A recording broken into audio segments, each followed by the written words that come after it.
As the cost of keeping its presence all over the world is becoming unbearably high, the U.S., in its pursuit to reduce this cost, needs to partially replace some of its presence by a new kind of cooperation with efficient, local or global, actors. This new strategy of sharing costs and benefits comes at the expense of its allies, like Saudi Arabia, KSA, with regard to Iran, or Europe with regard to Russia. At the same time, when considering Saudi Arabia's diplomacy, we are invited to dedicate a great deal of our attention to three high-activity areas: threat neutralization, legitimacy consolidation, and the pursuit of interests. This is what I call the traditional list. Because power is shared on a large scale, cooperation and coherence tend to be most obvious on security issues, thereby creating an environment where security-oriented policies enjoy the delicate attention of almost all actors. Thus, a high degree of importance and effectiveness is visible. And since one effective tool for ensuring,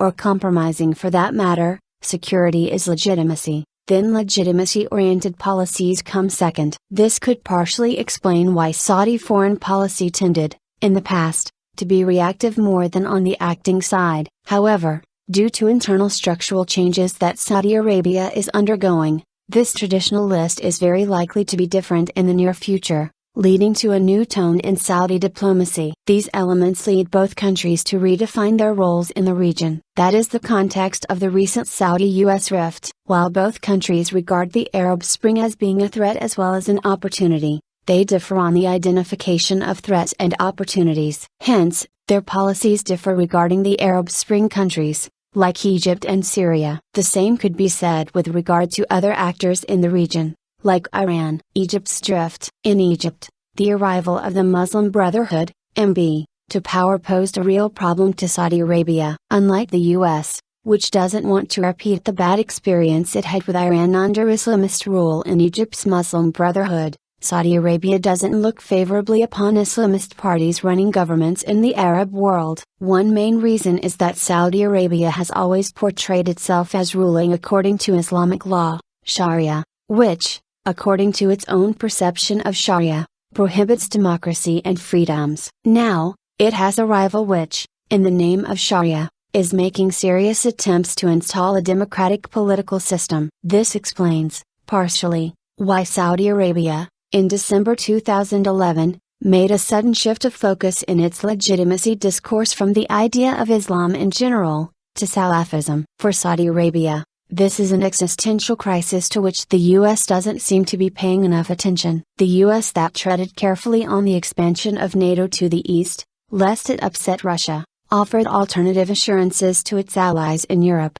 like deployment of the Patriot missiles. Despite getting closer to Iran, the US doesn't offer alternative assurances to Saudi Arabia. Additionally, Saudi Arabia has worked extensively in the past 3 decades on building an anti-Iran front in the region, of which Egypt was a cornerstone. Riyadh believes that MB's foreign policy posed a threat to this position, by Egypt's drift from Saudi Arabia on the one hand, and by a rapprochement with Iran on the other. As a consequence, and in sharp and rare contrast with the US, Saudi Arabia strongly supported the military intervention which ousted the democratically elected president in Egypt, Mohamed Morsi. Saudi failure in Syria. Syria, however, has always been regarded by Saudi Arabia as Iran's gate to the Arab world. This is the reason why Saudi Arabia attempted many a time to polarize Syria and drive it away from Iran. The same thing was tried by Western countries. Neither were successful. Nonetheless,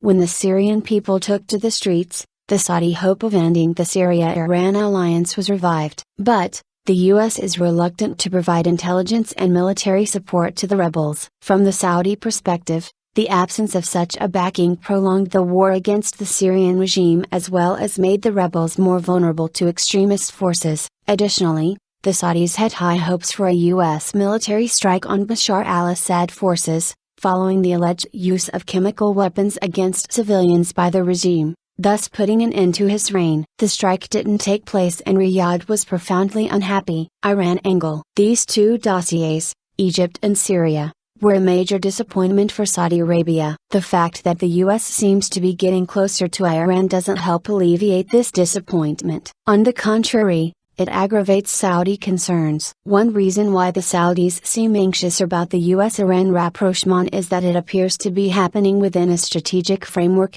rather than a tactical one. With the new US strategy, keeping shared costs and benefits in mind, it is not impossible to imagine a complete normalization between both countries. The new strategy means subjugating the region to one major state actor capable of maintaining US interests, like Iran. In exchange for bearing part of the cost of that maintenance, there will be the sharing of some of the benefits of power and hegemony. That would be at the expense of the Gulf countries, including Saudi Arabia. There is a long history of such an understanding between the US and Iran. Additionally, the internal changes that Iran is going through facilitate this rapprochement. The legitimacy discourse, for example, that is based on the idea of madlo umma, being subject to oppression, which translates into antagonizing the outside world, seems to be retreating. One sign of such a change is the Green Movement that relates legitimacy of power to development and modernizing the country. This movement looks favorably on better relations with the West. A crisis of trust. There is a change in the Saudi traditional list, which reflects an even deeper change, touching the structure of power as well as its nature. And a new US strategy, sharing costs and benefits, has emerged. In this context, coupled with disappointments in important regional dossiers, there seems to be a crisis of trust. Saudi Arabia is seriously questioning its ability to trust, as well as rely on, the US. The US that treaded carefully on the expansion of NATO to the east, lest it upset Russia, offered alternative assurances to its allies in Europe, like deployment of the Patriot missiles. Despite getting closer to Iran, the US doesn't offer alternative assurances to Saudi Arabia. Assurances that should begin and end, according to Saudi Arabia, with one thing: maintaining the anti-Iran front. This front would be deeply compromised, the Saudis seem to think, if the US doesn't cooperate with Riyadh on Egypt and Syria. This could explain why Saudi Arabia turned down the Security Council seat,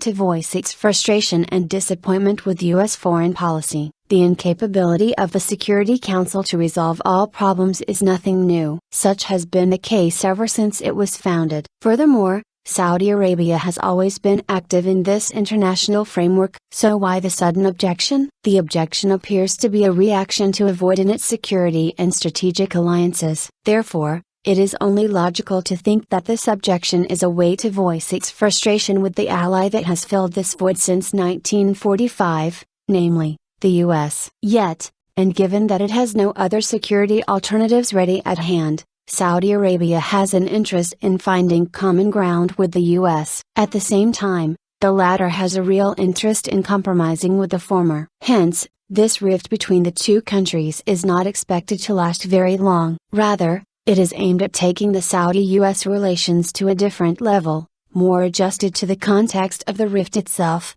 internal changes and the new strategy.